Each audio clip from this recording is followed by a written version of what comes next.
Hello friend, welcome back to my channel.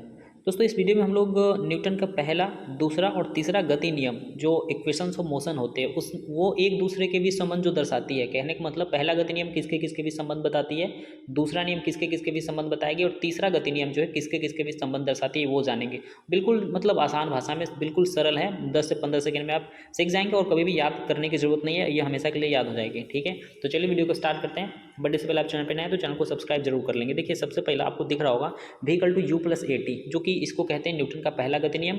दूसरा है s equal to u t plus half a t square, जिसको कहते हैं Newton का दूसरा गति नियम। और तीसरा है v square equal to u square plus 2as, इसे कहते हैं न्यूटन का तीसरा गति नियम।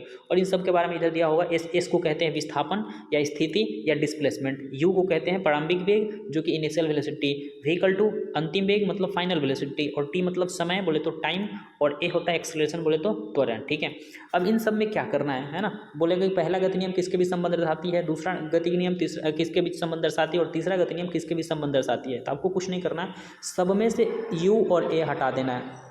तीनों गति नियम में क्या करना है, सबके लिए है ना, तीनों गति नियम में से क्या करना है, यू और ए को रिमूव कर दो, है ना। तो अगर आप इसमें आते हैं पहला गति नियम में यू को और ए को हटाते हैं तो बचेगा क्या, भी बच रहा है और टी बच रहा है। तो हम कहेंगे पहला गति नियम जो है वी और टी के बीच संबंध दर्शा रहा है, कहने का मतलब वेग और समय के बीच संबंध बताता है। दूसरा नियम में आते हैं, दूसरा गति नियम में, तो फिर से आपको क्या करना है, यू और ए को हटा देना है। तो लो, यू हट गया और ए हट गया, तो बच गया क्या, टी बच रहा है और एस बच रहा है। तो एस मतलब क्या होता है, विस्थापन या स्थिति, और टी मतलब समय। तो कहने का मतलब दूसरा गति नियम जो है एस और टी के बीच संबंध दर्शाता है, मतलब विस्थापन या स्थिति या फिर समय के बीच संबंध दर्शाता है। ठीक है, उसके बाद तीसरा जो नियम है v square equal to u square plus 2s, इसमें से भी आप ए और यू को रिमूव करेंगे। ठीक है, तो बचेगा क्या, ये बचेगा भी और एस। तो भी और एस जो बच रहा है, भी मतलब वेग हो गया और एस मतलब विस्थापन या स्थिति, मतलब वेग और विस्थापन या स्थिति के बीच संबंध दर्शाता है, क्योंकि विस्थापन को स्थिति भी ले लेता है ना क्वेश्चन में।